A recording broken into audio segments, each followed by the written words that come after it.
আসসালামু আলাইকুম দর্শক, আমাদের বাংলাদেশের পুলিশকে যখন একেবারে সোজা সাপটা কথা, এগুলো আনসার ভিডিপি গ্রামের চৌকিদারও না, ওই পাড়ার অ্যাপার্টমেন্টের পাহারাদারের পোশাক বা এখন সিকিউরিটি গ্রুপ নামে, সিকিউরিটি ফোর্স নামে যেসব বেসরকারি কোম্পানি নেমেছে তাদের পোশাক পরিয়ে ডক্টর মোহাম্মদ ইউনূস ছেড়ে দিয়ে গেছে, তখনই আমরা বলেছি। আপনারা খেয়াল করে দেখবেন, যারা আমাদের পুরনো দর্শক তারা সবাই মনে থাকার কথা, আমরা সে আলোচনায় বলেছিলাম যে আমাদের পুলিশকে ধ্বংস করার, তাদের মাজা ভেঙে দেওয়ার, মানে শেষ করে দিয়ে স্বাদ মিটে না ইউনূস সরকারের। 5 আগস্ট সময়ে তাদের অনুসারীরা তাদের মেটিকুলাস ডিজাইন অনুযায়ী আমাদের পুলিশের উপরে যে হামলা করেছে, আমাদের পুলিশকে যেভাবে হত্যা করেছে, পুলিশকে যেভাবে থানা পুড়িয়ে দিয়েছে, অস্ত্রট করেছে, তাতেও তারা শান্ত হয়নি। তাদের স্ট্র্যাটেজি ছিল বাংলাদেশের পুলিশ বাহিনী সহ আইন শৃঙ্খলা বাহিনী শেষমেশ তারা আর্মিতেও হাত দিত। এটা মোটামুটি ওপেন সিক্রেট, কিন্তু পারেনি। আমাদের সেনাবাহিনীর দক্ষতা, তাদের অভিজ্ঞতা এবং তাদের তাদের পেশাদারিত্বের কারণে এবং নেতৃত্বের কারণে তারা সেটা পারেনি। কিন্তু পুলিশকে ঠিকই 12টা বাজিয়ে দিয়ে গেছে। এই অন্তর্বর্তীকালীন সরকারের সময়ে পুলিশ আর মাজা সোজা করে দাঁড়াতে পারেনি। সেই যে পোশাক, পোশাক একটা সাংঘাতিক বিষয়, পোশাক একটা অনেক গুরুত্বপূর্ণ বিষয় এবং আজকের দিনে অবশ্যই গুরুত্বপূর্ণ বিষয়। সে পোশাকের সৌন্দর্য, পোশাকের দেখভাল, পোশাক নিজের আত্মবিশ্বাস পোশাক বাড়িয়ে দেয়। সেই আত্মবিশ্বাসের জায়গাটায় হাত দিয়েছে এবং কোনো কারণ ছাড়া, কোনো কারণ নাই। পুলিশের এর আগের পোশাকে আওয়ামী লীগের চিহ্ন ছিল, শেখ হাসিনার চিহ্ন ছিল। ওকে, থেকেও যদি থাকে, আরে ভাই ন্যূনতম যদি রুচি থেকে থাকে, রুচির দুর্ভিক্ষ এই পর্যায়ে নেমেছিল যে পুলিশকে যে পোশাক পরিয়ে দিয়েছে। কথাগুলো কিন্তু আমরা আজকে বলছি না, ইউনূস চলে গেছে বলে বলছি না। ইউনূসের সময় যখন এই দায়িত্ব দেওয়া হয়, এই সিদ্ধান্ত নেওয়া হয়েছে, তখন থেকে আমরা বলেছি। এবার স্বাভাবিকভাবে সময় এসছে, পুলিশের পক্ষ থেকে আবার দাবি উঠেছে। পুলিশ সার্ভিস অ্যাসোসিয়েশনের বিবৃতি, পুলিশের পোশাক পরিবর্তনের সিদ্ধান্ত পুনর্বিবেচনার দাবি। পুলিশের পোশাক পরিবর্তনের সিদ্ধান্তটি পুনর্বিবেচনার অনুরোধ জানিয়েছে বাংলাদেশ পুলিশ সার্ভিস অ্যাসোসিয়েশন। সংগঠনটি বলছে, বিপুল অর্থ ব্যয়ে পোশাক পরিবর্তন না করে বাহিনীর আধুনিকায়ন, থানা পর্যায়ে যানবাহন সরবরাহ ও লজিস্টিক সাপোর্ট বৃদ্ধি করাই অধিক যুক্তিযুক্ত।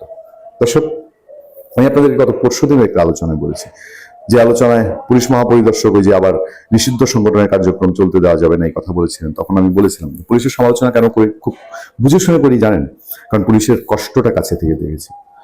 এমনও দেখেছি, আমি নরসিংদী মডেল থানা দেখতে গিয়েছিলাম একবার, যখন ওই যে মডেল থানা করলো আওয়ামী লীগ, মডেল থানা কেমন চলে। নরসিংদী মডেল থানায় গিয়ে আমি যা দেখেছিলাম, আমার তাতে পেট ভরে গিয়েছিল। মডেল থানায় পুলিশের থাকার যে অবস্থা, যে মানবেতর ভাবে গেজাগাজি করে, এত পরিশ্রম করে এসে একটা মানুষের সুস্থিতি শোয়ার পর্যন্ত জায়গা নেই, খাবার দাবারের কষ্ট, পরিবার পরিজন ছেড়ে থাকা কষ্ট, সে মানুষগুলো এমনিতেই তো মানসিকভাবে ডিস্টার্ব থাকে। সে কারণে পুলিশকে নিয়ে আমরা খুব একটা সমালোচনা করি না, মানে পারতে একেবারে ব্যক্তি বিশেষে খুব বাড়াবাড়ি না হলে। সোমবার তারা এক বিবৃতিতে বলছে, পুলিশ সার্ভিস অ্যাসোসিয়েশন বলা হয়, অন্তর্বর্তী সরকার বাংলাদেশের পুলিশের জন্য যে নতুন পোশাক নির্বাচন করেছে, সেখানে পুলিশ সদস্যদের গায়ের রং, আবহাওয়া এবং সদস্যদের মতামত উপেক্ষা করা হয়েছে। যে লজিকটা তুলে ধরছে যে কেন এই পোশাক ওই ইউনূসের পোশাক বলে চেঞ্জ করতে হবে, নট দ্যাট, যে পুলিশ সদস্যদের গায়ের রং, আবহাওয়া এবং সদস্যদের মতামত উপেক্ষা করা হয়েছে।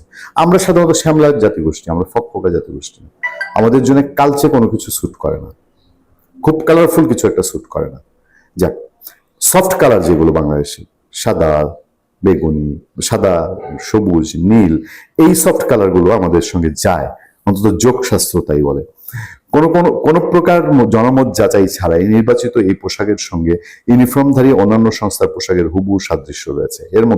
এর ফলে মাঠ পর্যায়ে পুলিশ সদস্যদের চিহ্নিত করা কঠিন হয়ে পড়েছে বলে মতামত উঠে এসেছে। বিষয়টি অ্যাসোসিয়েশনের নজরে এসেছে এবং বাহিনীর অধিকাংশ সদস্য তড়িঘড়ি করে দেওয়া এই পরিবর্তনের পক্ষে নন।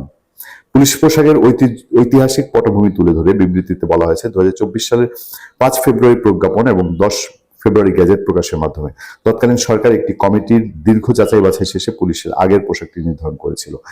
সে সময় আবহাওয়া, দিনে ও রাতে দায়িত্ব পালনের সুবিধার্থে দৃশ্যমানতা, পুলিশ সদস্যের গায়ের রং এবং অন্যান্য বাহিনীর সঙ্গে যেসব সাদৃশ্য না থাকে, এসব বিষয়ে গুরুত্বের সঙ্গে বিবেচনা করা হয়েছিল আগের decision. Bangladesh police service association গভীর উদ্বেগ প্রকাশ করে বিবৃতিতে জানায়, বাহিনীর বেশিরভাগ সদস্যই তড়িঘড়ি করে দেওয়া এই পরিবর্তনের পক্ষে নন, বরং তারা আগের পরিহিত পোশাকটিকে বাংলাদেশ পুলিশের দীর্ঘদিনের ঐতিহ্য, শৃঙ্খলা ও পেশাদারত্বের প্রতীক হিসেবে মনে করেন। সম্প্রতি নির্বাচনের প্রসঙ্গ টেনে বিবৃতিতে উল্লেখ করা হয়, 12 ফেব্রুয়ারি অনুষ্ঠিত ত্রয়োদশ জাতীয় সংসদ নির্বাচনে বাংলাদেশ পুলিশ বাহিনীর প্রায় সব সদস্য এই পোশাক পরিহিত অবস্থায় অবাধ, সুষ্ঠু, শান্তিপূর্ণ নির্বাচন অনুষ্ঠানে সর্বোচ্চ পেশাদারিত্ব বজায় রাখার দায়িত্ব পালন করেছে। তাদের এই ভূমিকা দেশ ও বিদেশ। পুলিশকে নিয়ে কি আরো কোনো ভয়াবহ প্ল্যান ছিল ইউনূস সরকারের? আপনারা শুধু খেয়াল করে দেখবেন, মানে ওই পোশাকে যে পরিবর্তন করা হয়েছিল, ওই পরিবর্তনের পক্ষে ওই সরকারের বিশেষ কোনো যুক্তি ছিল না, এবং প্রচুর সোশ্যাল মিডিয়ায় ট্রল হয়েছিল। মানুষের রুচি, সাধারণের রুচি, মানে আপনি যদি বলেন যে একটা গণভোট হয়ে গেছে, ও সোশ্যাল মিডিয়ায় সে গণভোট হয়ে গেছিল। আমাদের পুলিশ, আমি সব সময় বলি যে এই দেশকে বাঁচাতে হবে পুলিশ। এই সরকার নতুন নিয়োগ দিচ্ছে পুলিশে, স্বাভাবিকভাবে রাজনৈতিক সরকার নিয়োগ দিবে, এবং এইসব নিয়োগের ক্ষেত্রে কিছু বিষয় আসলে থাকবে, এটা আমরা এতটা আশাবাদী এখনো হতে পারি না। কিন্তু পুলিশের এই পোশাকটা কি বিএনপি সরকার পরিবর্তন করবে? ভালো থাকবেন, সুস্থ থাকবেন। আপনার সাথে আমি আতিক রহমান, পূর্ণিয়া।